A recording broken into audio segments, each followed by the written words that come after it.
bonjour ou rebonjour pour ceux qui sont déjà en ligne. Le débat continue. On va parler de ville durable. Vous êtes plus de 2000 personnes en ligne, connectées. Même si nous sommes en jauge sanitaire réduite, il y a énormément d'échanges et de bouillonnement sur Emerging Valley 5e édition. Et cette plénière, en partenariat avec l'établissement public Euroméditerranée, va porter sur comment l'Afrique réinvente ses dynamiques urbaines par l'innovation et l'agilité du digital, qui est modérée par Malik Diawara, responsable éditorial du Point Afrique, que je remercie, et qui aura comme intervenant M. Hugues Parent, directeur général d'Euroméditerranée, M. Isaac Nyangba Yao, CEO de la Poste de Côte d'Ivoire, M. Jérémy Pelé, directeur général d'Expertise France, Mme Aïssatou Djiba Diallo, directrice de la relation FinTech d'Ecobank, Mme Marie-Thérèse Laguerre, directrice support opérationnel innovation chez Veolia, et nous aurons un message vidéo de M. l'ambassadeur de France en Afrique du Sud, Aurélien Le Chevalier. Mon cher Malik, la parole est à toi. Mesdames, Messieurs, merci. Merci Samir. Merci Samir Abdelkrim, donc fondateur d'Emerging Valley, ainsi qu'à tous les partenaires, tous les supporters de ce sommet numérique, placé sous le sceau de la coopération et du partenariat Europe-Afrique, de nous recevoir dans cette belle ville de Marseille. Donc, Samir Abdelkrim vous a présenté les différents intervenants.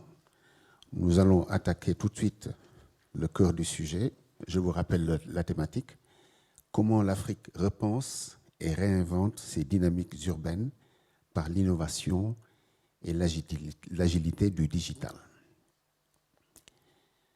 Que faut-il avoir en tête pour avancer dans la thématique qui nous rassemble ce soir? D'abord, quand nous parlons de la ville africaine, nous entrons dans une dimension où c'est l'informel qui domine, contrairement à ce qui se passe en Europe. Quelques chiffres pour mieux appréhender la réalité.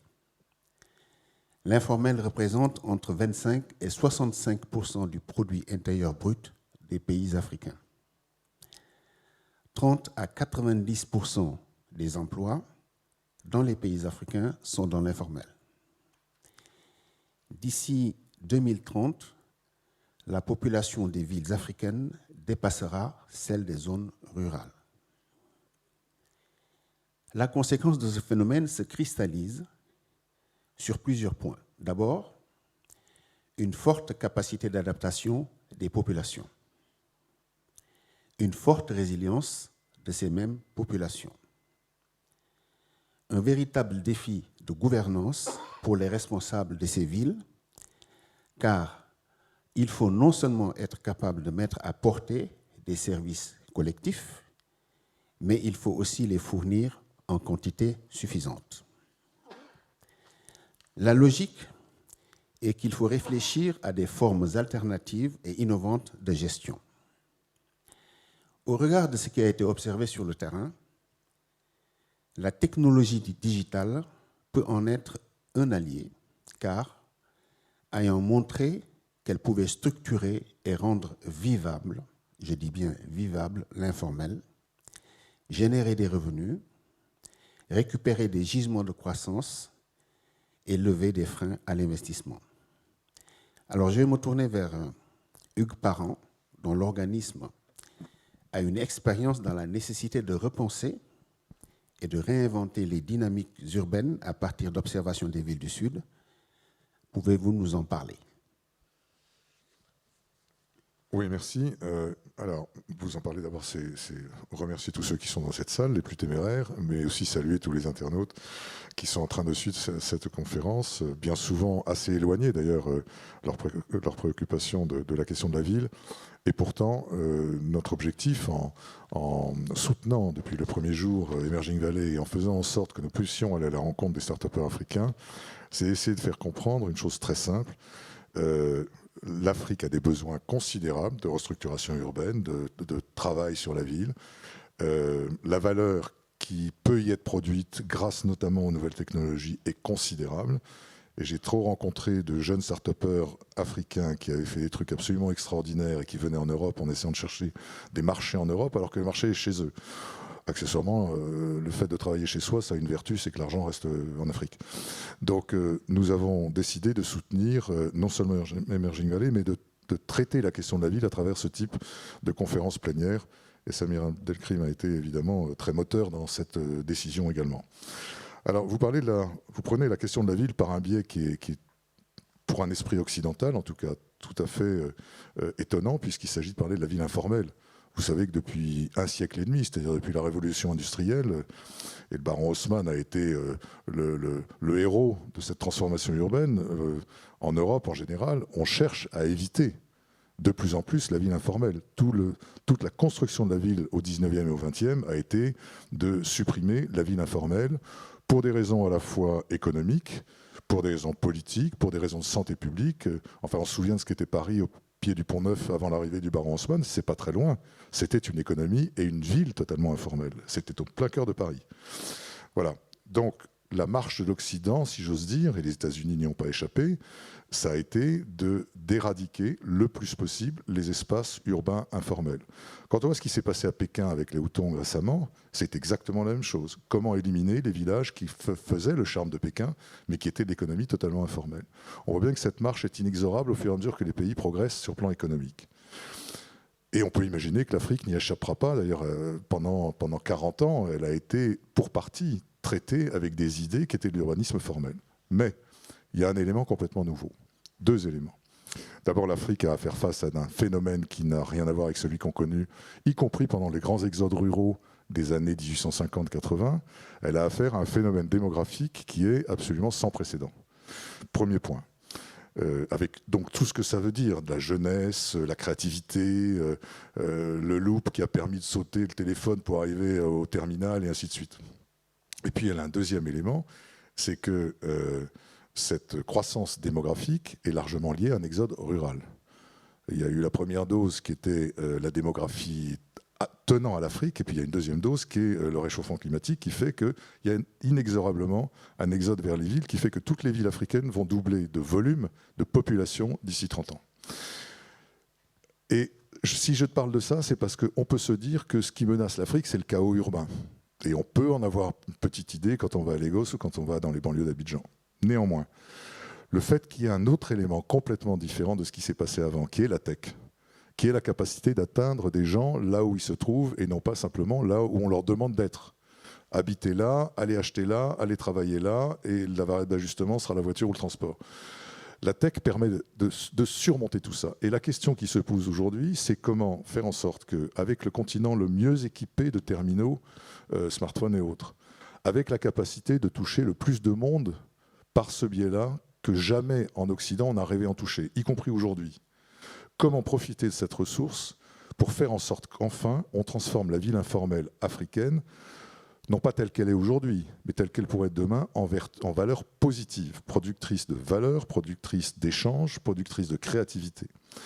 Et c'est tellement vrai que pendant que l'Afrique va avoir besoin de s'organiser sa ville informelle, et grâce à la tech, elle pourra le faire, nous redécouvrons en Occident, après avoir cherché à éradiquer absolument tous les espaces qui étaient de l'urbanisme informel, nous redécouvrons les vertus de l'urbanisme informel. Nous, à Marseille, on a lancé il y a 3 ans, 4 ans un mouvement qui s'appelle Move, qui fait que nous réimplantons dans les quartiers que nous aménageons des espaces d'économie et de structures informelles. Et nous en sommes au point où nous allons sans doute conserver ces espaces pour de l'économie et pour éventuellement, pas de l'habitat, parce que ça pose un problème dans la mesure où la juxtaposition avec l'habitat très formel, formalisé en tout cas, n'est pas compatible. Mais en tout cas, la redécouverte que des espaces doivent être réservés à la capacité des gens de se regrouper, à la capacité des gens d'échanger et à la capacité de créer. Nous l'avons fait à Marseille, nous allons le poursuivre, ça s'appelle Move, et c'est aujourd'hui vrai dans pratiquement toutes les villes occidentales dans lesquelles on redécouvre ce qu'on appelle l'urbanisme transitoire. Sauf que, jusqu'à maintenant, partout ailleurs, on a conçu l'urbanisme transitoire comme étant une petite période, puis après, on arrête. Nous, on veut en faire, parce que c'est Marseille, et parce que nous ne sommes pas très loin, les populations à Marseille sont largement issues d'Afrique aussi, nous allons prendre tout ça et en faire des espaces permanents transitoires. C'est-à-dire, en fait, l'esprit, la graine qu'on plante dans une ville organisée grâce à ces espaces, elle est sans sans comparaison en termes de valeur et de capacité d'apport. Alors, sur quel bouton vous appuyez pour justement mettre en place ce que vous venez de nous expliquer? Alors, mettre en place à Marseille, c'est déjà fait. On va simplement l'étendre et surtout, on va le pérenniser. C'est du transitoire permanent, quoi.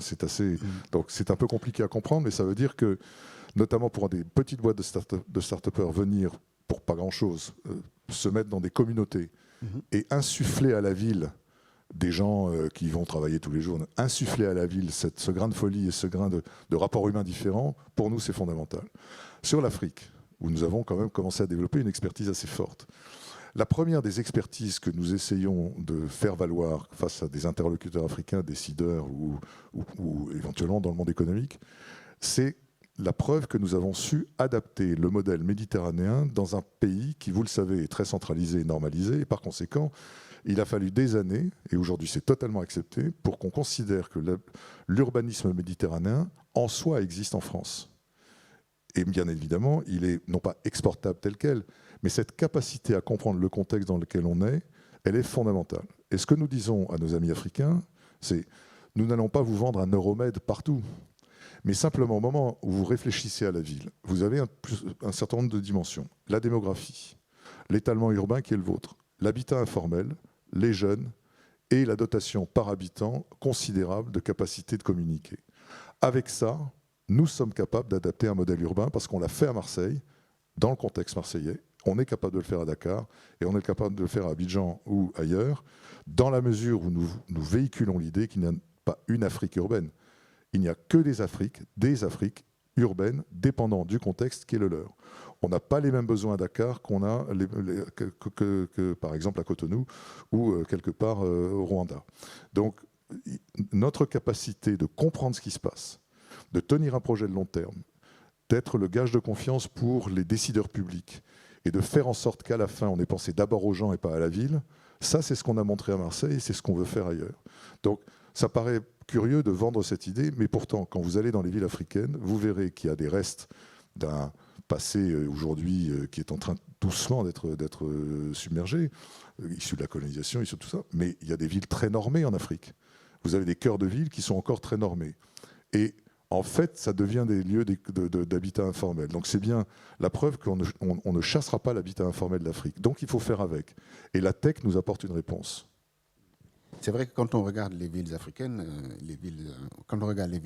on constate effectivement que les parties où il y avait les Européens sont effectivement extrêmement normés, et les parties où il y avait les populations, entre parenthèses, indigènes, donc locales, sont organisées d'une autre façon.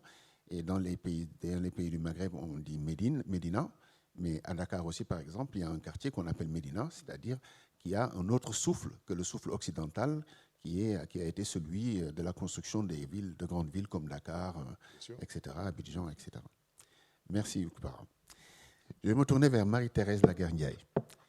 Alors, l'expérience multiple de Veolia m'apparaît comme un gisement, je répète, un gisement de défis face à l'informel. Alors, comment sur le terrain conjuguez-vous l'opérationnel, l'informel et l'innovation? Merci beaucoup pour l'invitation, merci pour cette question.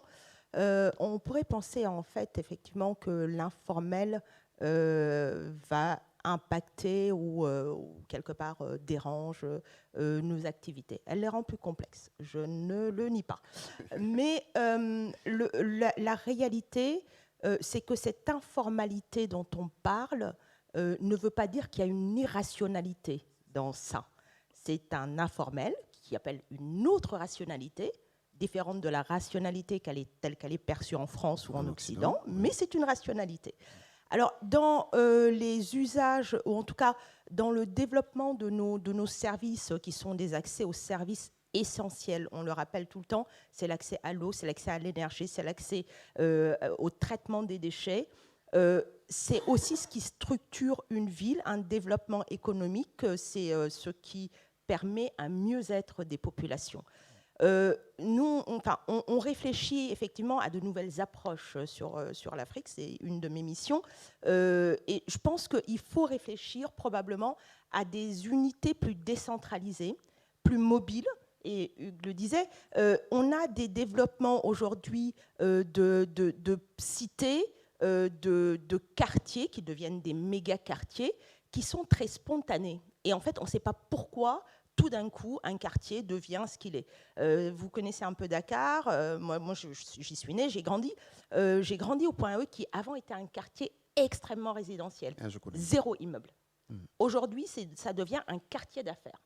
Alors, qu'est-ce qui fait que ça devienne un quartier d'affaires? Moi, je ne me l'explique pas. Hein, et pourtant, j'ai grandi là-bas et je connais bien ce quartier. Donc, penser des aménagements, penser des tuyaux, des arrivées d'eau, quand vous ne savez pas comment vous allez desservir, combien de gens vous allez desservir, ça me paraît très complexe. Donc, imaginez des solutions qui soient quelque part très mobiles, qui s'adaptent à ce que la ville est en train de devenir, me paraît essentiel. Ça, c'est le premier point. Un deuxième point, sur un autre exemple de cette informalité et qui, in fine, est bien plus organisée qu'on veut bien le penser, c'est un pilote qu'on fait aujourd'hui au Ghana, qui est un pilote que j'adore parce que ça démontre tout ce qu'on sait faire avec de l'ingéniosité quand on essaie de comprendre les gens. C'est une start-up qui s'appelle Repattern. Et Repattern, ça a été créé par un jeune Ghanéen qui est né en Suisse, qui a grandi en Suisse, de parents d'origine ghanéenne, mais qui se disait toujours, c'est très étonnant, alors il a fait de belles études de finance, il a travaillé pour BlackRock, donc on ne peut pas dire que c'est quelqu'un qui soit complètement déstructuré. Mais par contre, à un moment, il se dit, moi j'ai envie de faire un truc qui a du sens, vraiment du sens pour moi. Et il dit, mais en Afrique, le sujet du recyclage du plastique PET est un vrai sujet.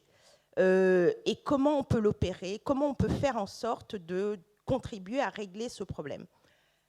Au Ghana, aujourd'hui, le recyclage du plastique est en fait quelque part organisé par un réseau très informel. Donc, il s'adresse à ce réseau-là, recrute en tant que patron de son exploit un ancien collecteur lui-même, qui recrute, lui, des personnes qui collectent aujourd'hui dans de la décharge, et ils reviennent avec ces plastiques qui sont transformés au Ghana en ballots compactés et revendus sur le marché du PET aujourd'hui à l'étranger, européen, occidental. Mais avec un process et un traçage extrêmement clair. Forcément, si nous on est partenaire, c'est qu'on s'assure qu'on a une éthique, une conformité qui répond bien aux valeurs de Veolia. Et quelque part, aujourd'hui, ce qu'il voulait démontrer et ce qu'il a réussi à démontrer, c'est qu'avec cette mécanique autour de l'informel, il est passé d'une collecte qui était de 10 à 20 tonnes par mois à 900 tonnes de plastique par mois. 900 tonnes. Donc, il dit, on a suffisamment de feedstock aujourd'hui pour créer une usine au Ghana qui sache faire ce que nous, on appelle en fait ces flocons de plastique qui permettent de refaire du bottle to bottle. Donc, du plastique vers du nouveau plastique et créer un cycle vertueux et de pas réinjecter du nouveau plastique. Donc ça, pour moi, ça fait partie de ces choses où l'informel, on se rend compte que ça a beaucoup plus de valeur qu'on veut bien le croire, alors, bien structuré. Est-ce qu'il vous a donné des éléments, une explication sociale? Alors, qu'est-ce qu'il vous a dit à ce propos? Parce que la question de l'informel, c'est fondamentalement aussi une question sociale. Alors, ce qu'on a réussi en tout cas à comprendre, et je pense que ça, c'est ce qu'il faut absolument faire quand on travaille avec le secteur informel, parce qu'il y a une notion un peu effrayante comme ça derrière, mais c'est de l'informel. Oui, c'est de l'informel, certes, mais ce sont des gens qui sont là parce qu'ils ont une notion de la temporalité qui est juste un peu différente de la nôtre, quoi. Eux, c'est le daily business. Ils sont là, ils font un job qui, au quotidien, leur permet de faire survivre leur famille. Donc, quand vous leur apportez une solution qui leur permet, en réalité, de sécuriser ce quotidien. Ce que vous leur offrez aussi, c'est demain de pouvoir se projeter sur un jour 1, un jour 2, un jour 3, et puis un jour, ils pensent à une année. Et c'est ça l'enjeu, c'est ça l'impact. Comment on impacte? Ça impacte. Est-ce qu'on ne peut pas dire que finalement, quelque part, par exemple, avec l'exemple que vous nous avez donné, que l'informel, c'est la non-bureaucratisation, mais au maximum? Est-ce qu'on peut le dire ça? Alors, c'est une non-bureaucratisation, oui et non, parce qu'ils sont très organisés. Faut pas croire, ils sont très organisés. Quand je dis bureaucratisation, c'est-à-dire vraiment le côté administratif qui administre quoi. Vous voyez ce que je veux dire? Ils s'auto-administrent. Ouais. Effectivement, ils s'évitent les layers, donc ils s'évitent les surcouches. C'est ça. C'est sûr. Voilà, Ils se disent, enfin voilà, c'est. Mais par contre, ils cherchent. Et c'est peut-être ça la seule mécanique de bureaucratisation qui serait pertinente. Ils cherchent de la transparence. Ces gens, en fait, le rapport de confiance, et je crois beaucoup au rapport de confiance. Le rapport de confiance, en réalité, c'est la transparence qu'il apporte.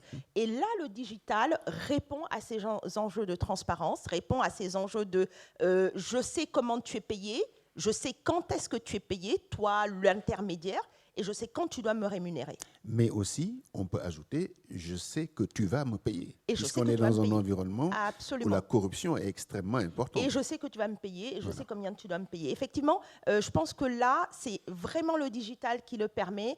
C'est cette transparence, apporter de la transparence dans les transactions. Et derrière, la mécanique s'effectue et ils sont capables de délivrer.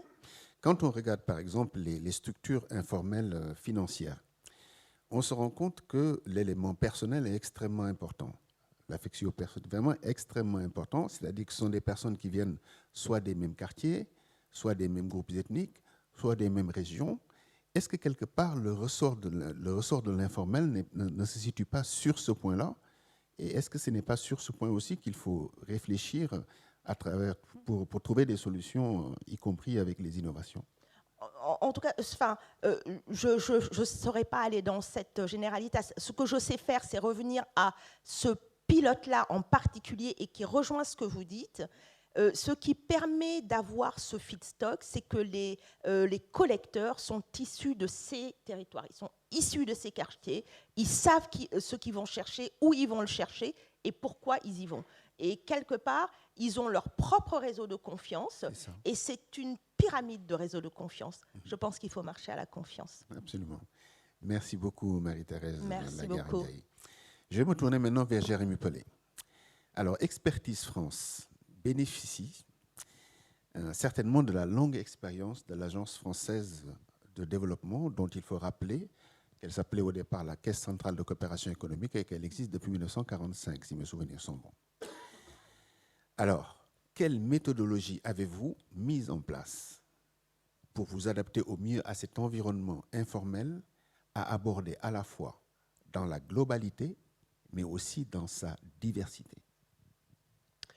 Alors l'informel, vous l'avez, Hugues Parent l'a rappelé, c'est un sujet majeur de l'urbanisation. Hein. C'est 40% de la population urbaine africaine qui vit dans des quartiers informels avec tous les sujets que ça implique d'absence de planification, d'absence de raccordement à un certain nombre de réseaux et d'inégalités et d'exclusion sociale qui sont aussi générées notamment pour les femmes et pour des questions, entre autres, de sécurité. Donc c'est tout cet environnement-là sur lequel les agences de coopération et de développement travaillent.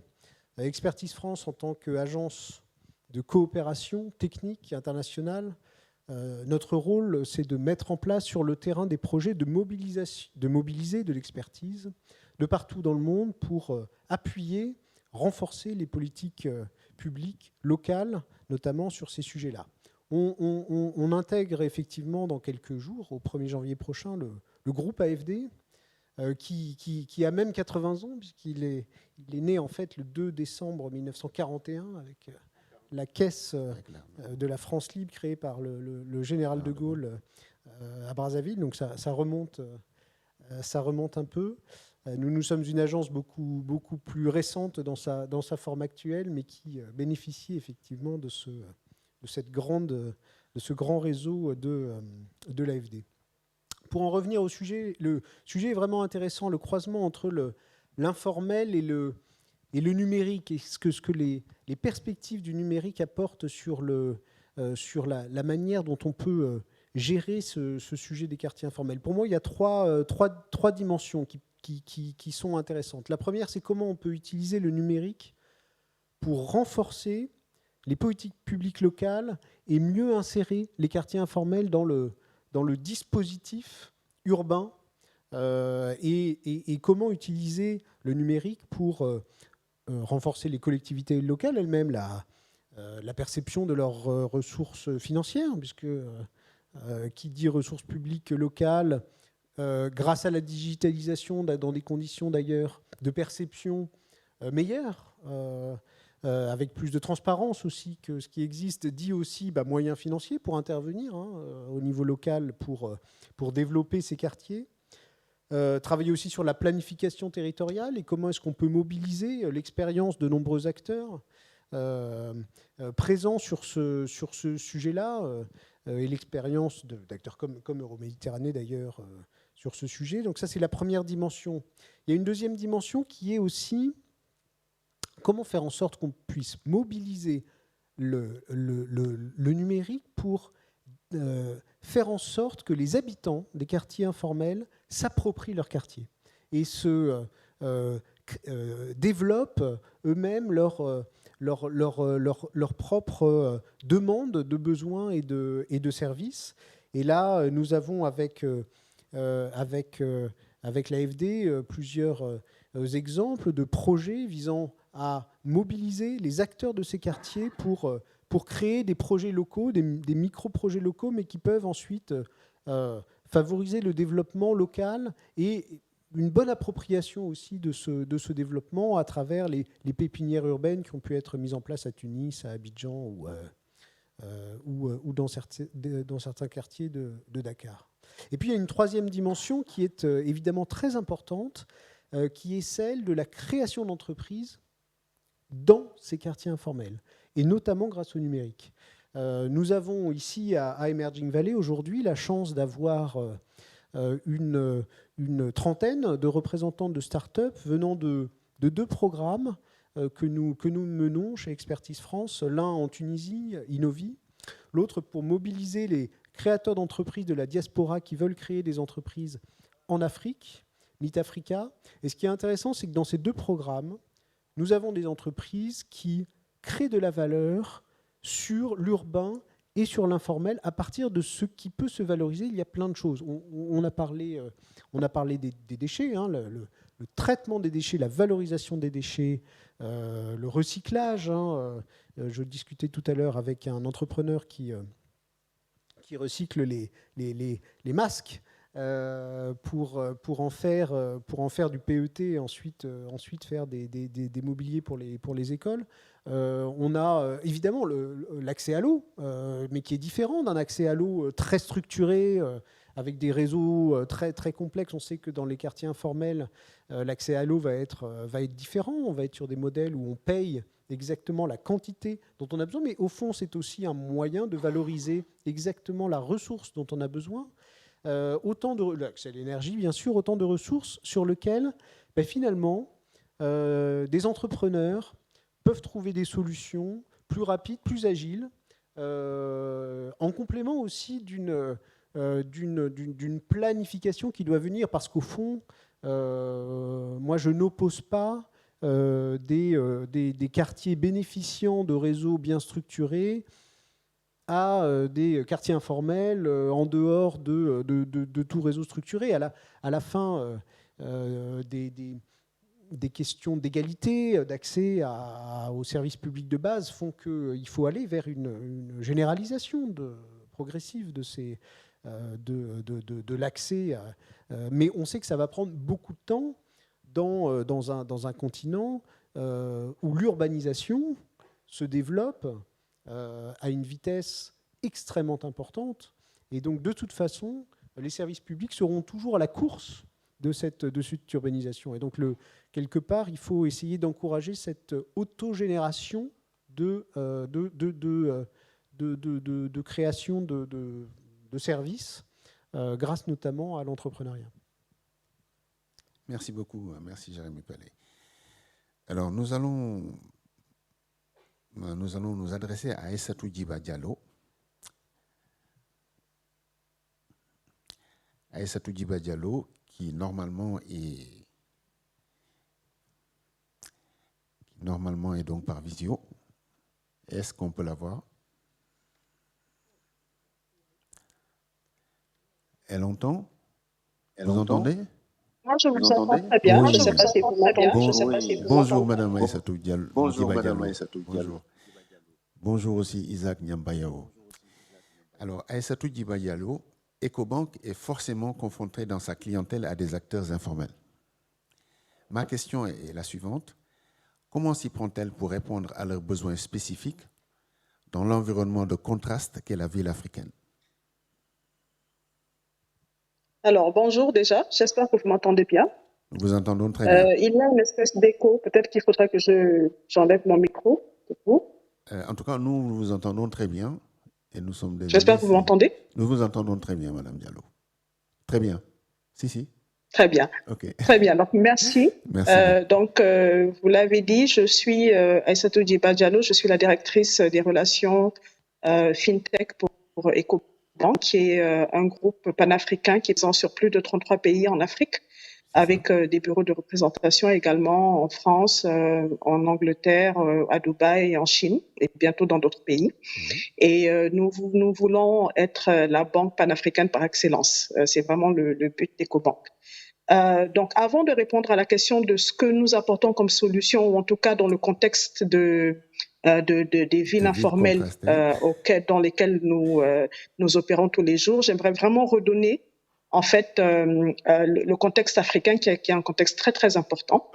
On parle d'ici d'informel. Et je pense que non seulement le continent africain, jusqu'à un certain temps, était effectivement le continent de l'informel, mais plus particulièrement dans le monde de la finance, parce que le taux de bancarisation est toujours l'un des plus faibles au monde. Donc, en termes de tout ce qui est transactions financières, effectivement, pratiquement tout se faisait d'un point de vue informel. Jusqu'en 2007, où il y a eu l'avènement de M-Pesa au Kenya, qui a ouvert la porte des mobile wallets sur le continent, avec une adoption extraordinaire.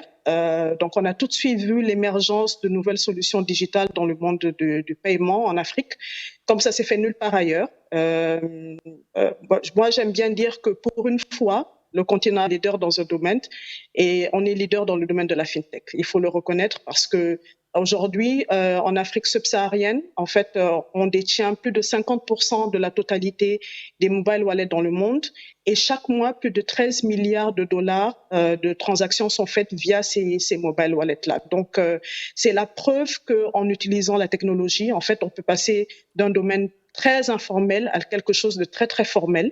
Et c'est aussi la preuve que les populations africaines sont très friandes, en réalité, de ces solutions-là. Je travaille pour une banque, mais je peux prendre le risque de dire que malheureusement, les banques sont arrivées en Afrique avec un modèle qui n'était pas forcément adapté aux besoins des populations. Et lorsque les fintechs sont arrivés et lorsque la technologie s'est couplée à la finance, on a tout de suite vu qu'il y avait une très grosse demande, une très grosse adoption des populations parce que le besoin était là. Donc, c'est pour dire que informel, en fait, ça dépend. Ça dépend de ce qu'on prend comme modèle. Moi, je ne dirais pas qu'il y a de l'informel en Afrique. Je dirais qu'en réalité, on veut trop souvent faire du copier-coller, prendre ce qui se passe ailleurs et l'imposer sur le continent sans prendre en compte les réalités de nos populations. Et pour moi, vraiment, les fintechs sont la preuve de ce que j'avance. La semaine dernière, on a eu le rapport des montants levés par les startups sur le continent. On approche les 5 milliards de dollars. On est sûr d'avoir dépassé les 4 milliards. Et les fintechs représentent 25% du total levé pratiquement chaque année sur le continent. Donc, c'est pour vous dire que l'opportunité est extraordinaire et moi, je suis personnellement très heureuse d'intervenir dans ce domaine parce que je vois énormément de jeunes entrepreneurs qui apportent des solutions digitales très innovantes et qui permettent d'accélérer l'acquisition financière sur le continent. Cela étant dit, à EcoBank, nous avons, étant donné que nous sommes une banque panafricaine avec une grosse présence sur le continent, nous avons très tôt détecté justement ce gros appétit des populations africaines d'utiliser la technologie dans le domaine de la finance. Donc, nous avons mis en place, il y a un peu plus de 5 ans, une stratégie pour digitaliser la banque au maximum. Nous avons, par exemple, mis à disposition un service que nous appelons Express Account, qui est l'équivalent en fait des mobile wallets, qui est traditionnellement offert par les telcos. Donc, ce produit existe depuis plusieurs années sur le continent et nous avons un très fort taux d'utilisation aujourd'hui dans les pays où nous sommes. Mais nous sommes allés plus loin. Nous avons mis en place des partenariats, par exemple, avec des sociétés de télécommunications et des fintech pour pouvoir avoir des solutions de credit scoring. Je suis désolée, je ne vais pas pouvoir le traduire en français, mais disons que ce sont des solutions qui permettent en fait d'avoir l'historique, on va dire, financier des populations qui traditionnellement ne sont pas incluses financières pour pouvoir voir ensuite, selon leur taux de réussite ou selon les flux financiers qu'ils arrivent à générer, voir s'ils sont éligibles pour avoir des prêts. Donc, on a mis en place ce système avec un partenaire telco au Ghana et l'expérience a été très, très concluante et nous avons eu des résultats très intéressants. J'aime bien en général donner l'exemple de la maman qui est souvent assise dans les rues, au coin des rues, très, très souvent dans les rues, dans les villes africaines, avec une table où elle vend des légumes, par exemple, ou des arachides ou des cacahuètes ou autre chose. Et en fait, on s'est rendu compte, en partenariat avec certaines entreprises, que on a fait une analyse, en fait, une fois qu'on s'est connecté avec des sociétés qui, en fait, avec nos propres systèmes de mobile wallet et avec d'autres sociétés en utilisant leurs données, on s'est rendu compte qu'en fait, cette catégorie de femmes, par exemple, se levaient très tôt le matin, allaient au marché, achetaient et revenaient ensuite à 6 heures du matin pour pouvoir revendre les fruits ou les légumes. Et en général, elles peuvent le faire si elles ont un minimum de capital qui leur permet de pouvoir acheter cette marchandise-là. Et à partir de là, on a permis de pouvoir leur faire des prêts de 15 euros, de 20 euros, pour que le matin, elles puissent acheter ce dont elles ont besoin et pouvoir avoir un business en fait qui tourne dans la journée. Donc, ça, c'est le deuxième exemple de projet sur lesquels nous avons travaillé au niveau d'EcoBank.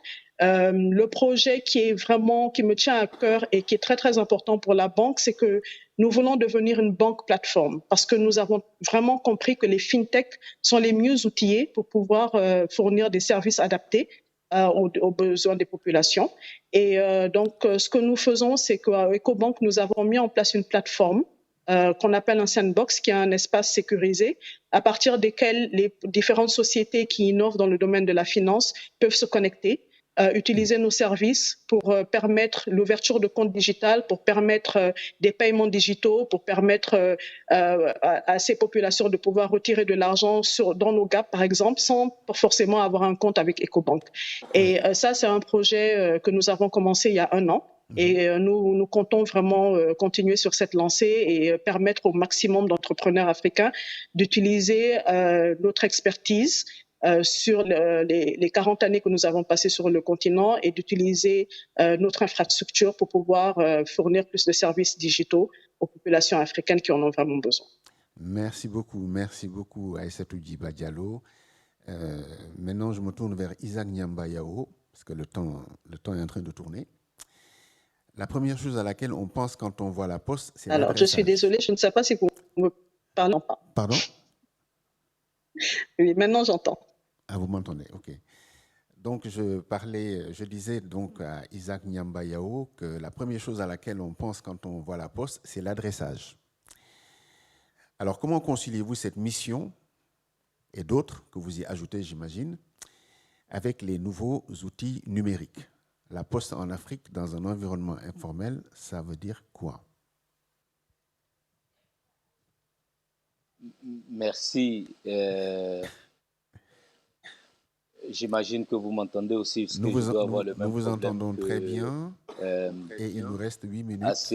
Aïssatou, puisque j'ai des échos. Alors, justement, j'ai écouté beaucoup d'interventions sur la question d'informel, formel et tout ça. Je pense que ça rejoint un peu aussi la conception qu'on a de la Poste, parce que chaque fois qu'on a parlé de la Poste, on a tout de suite glissé vers l'adressage, parce qu'on a pensé à la distribution du courrier et des lettres.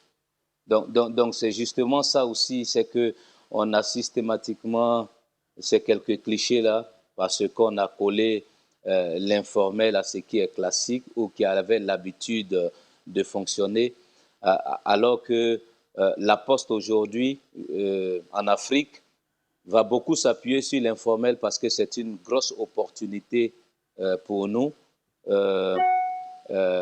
pour réinventer ce qu'on appelle la transformation de ce mastodonte de services publics qui, in fine, va revenir aux fondamentaux parce que sa définition première, c'est d'assurer le lien social entre les populations et l'État. Donc pour moi, la Poste en Afrique, dans un environnement informel, c'est une vraie opportunité parce que certainement qu'on a vécu dans l'informel parce que peut-être culturellement, les Africains ont appris à vivre ensemble en communauté.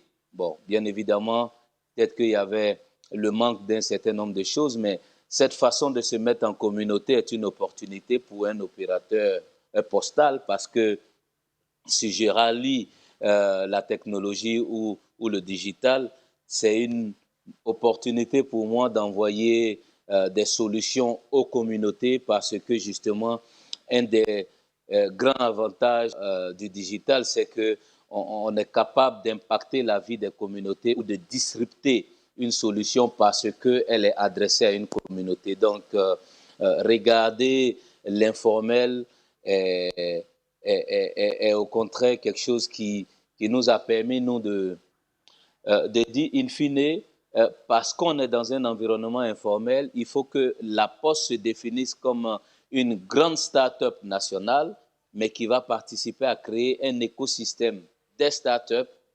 multi-tech et qui va permettre justement de faciliter la vie aux populations. Donc, quand on a commencé à réfléchir comme ça, vous voyez qu'on est en train de dessiner des conceptions de technologie autour de l'esprit Uber, autour de l'esprit Airbnb, autour de l'esprit de la géolocalisation avec une cartographie électronique, des solutions de paiement, comme Aïssatou disait, donc des technologies de paiement via le mobile, et puis de logistique. Donc, quand vous êtes une société comme la Poste, il faut que finalement vous soyez une opportunité pour qu'on puisse créer un écosystème qui va permettre de régler vos briques d'activité qui sont l'acheminement, la distribution et la livraison. Donc, ici, pour vous dire que, à votre question, c'est une très belle opportunité pour que la Poste puisse se réinventer en continuant son activité traditionnelle, mais avec une dose de digital qui lui permet de dire « waouh ». Donc, la Poste a été capable de mettre ensemble tous ces acteurs fintech ou tous ces acteurs digitaux pour permettre de faciliter la vie aux citoyens. Bien évidemment, la géolocalisation, la cartographie peut nous permettre, avec des solutions digitales, d'aller faire ce qu'on a fait depuis toujours, faciliter la vie aux citoyens. Merci beaucoup, Isaac Nyambayao. Je propose que nous suivions une vidéo d'Aurélien Le Chevalier, qui est ambassadeur de France en Afrique du Sud. Il a souhaité partager avec nous son regard sur la relation Europe-Afrique. Mesdames et messieurs, cher Samir Abdelkrim, cher Hugues Parent, cher Jérémy Pelé, cher Roger Félix Adom, cher Aïssatou Djiba Diallo, chers amis. Je vous remercie pour votre invitation à cette plénière sur la ville durable et je suis heureux de pouvoir échanger une nouvelle fois avec vous sur ce sujet fondamental. Vous m'aviez interrogé l'an dernier sur les enjeux des villes résilientes, en particulier en Afrique du Sud. Les défis de paupérisation, de chômage des jeunes et de l'expansion des pôles urbains, couplés aux inégalités sociales et territoriales, sont toujours présents ici. Ils se sont même aggravés avec la crise du Covid-19 malheureusement. Cela étant, nous observons une dynamique de changement. La ville nourrit l'innovation, comme vous le savez, et elle peut se transformer grâce aux entrepreneurs sociaux, aux incubateurs et aux accélérateurs de talents qui font le pari à la fois de l'entrepreneuriat et de l'inclusion sociale.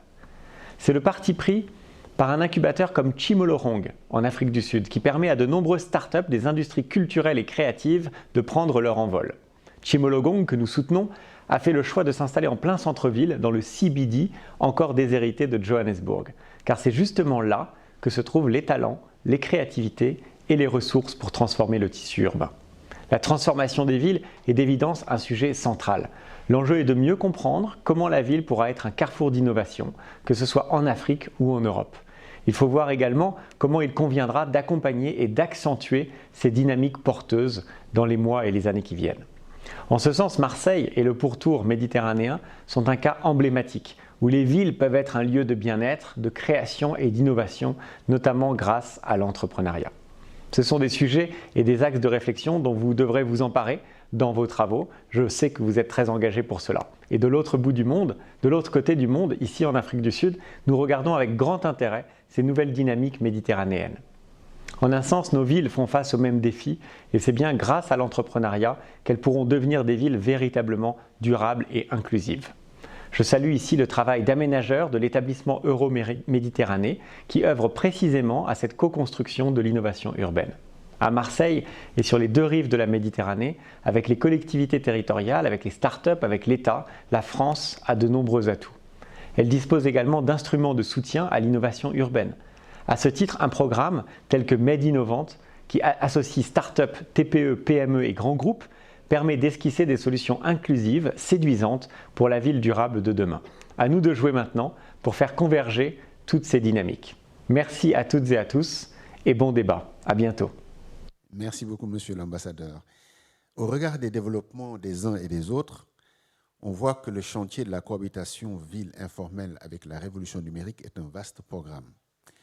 Nous allons donner la parole à Hugues Parent pour nous dire les enseignements qu'il a d'ores et déjà retenus de ses expériences africaines, mais aussi de ce qu'il pense un peu de tout ce qui s'est dit pendant cette heure d'échange. Écoutez, d'abord, je ne pense pas que ce soit une conclusion, puisque ce sujet-là, en réalité, ne fait que démarrer. C'est très rare, vous savez, un colloque comme ça, dans lequel on parle de l'économie informelle sans parler de bidonville. Parce que ça veut dire que le mot a changé, mais ce n'est pas seulement le mot, c'est la valeur du mot qui a changé.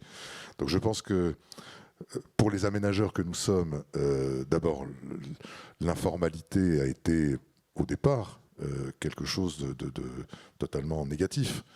Il s'agissait pour un aménageur de faire en sorte que ça n'existe plus.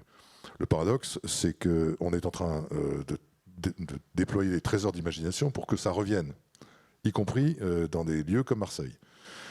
Donc ce n'est pas avec cette conclusion qu'on va clôturer le débat. Ça veut dire que ça ne fait que démarrer. Pour ce qui concerne ce que j'ai pu entendre ici et ce que chacun a pu exprimer aussi, l'économie et l'urbanisation et la vie sociale informelle, c'est une donnée africaine dont, malgré tout ce qu'on pourra faire, personne ne saura se débarrasser. Ça prouve, qu'il faut tenir compte du contexte, et 2, qu'il faut transformer ce qui a pu apparaître en Occident pendant un siècle et demi comme une valeur négative en valeur positive. Si nous le faisons chez nous, il n'y a pas de raison qu'en Afrique, on ne conçoive pas aussi que c'est une valeur positive. À partir de là, si on accepte de dire les choses, c'est-à-dire, oui, l'habitat informel, l'économie informelle est une réalité africaine et qu'il faut absolument l'encadrer, l'aménager, lui apporter tout ce qui permet d'améliorer la vie des gens et la vie des entrepreneurs, mais sans pour autant perdre de vue que c'est la façon dont les gens veulent construire leur vie et leur ville. À partir de ce moment-là, je pense qu'on a devant nous à la fois un océan de réflexion possible et d'apports qui n'ont pas été jusqu'à maintenant discutés vraiment. Encore une fois, je n'ai jamais entendu de débat sur la ville africaine parlant de l'informalité urbanistique comme quelque chose de positif. Il s'agissait toujours d'apporter l'eau, l'électricité, les routes, les immeubles. Bon, on peut se dire qu'il faut tout ça, mais sans pour autant nier le fait que les Africains ont aussi envie de vivre avec leur communauté, avec leur famille, et avec, d'autant plus qu'il y a un exode rural, avec leurs souvenirs et leurs mémoires villageoises.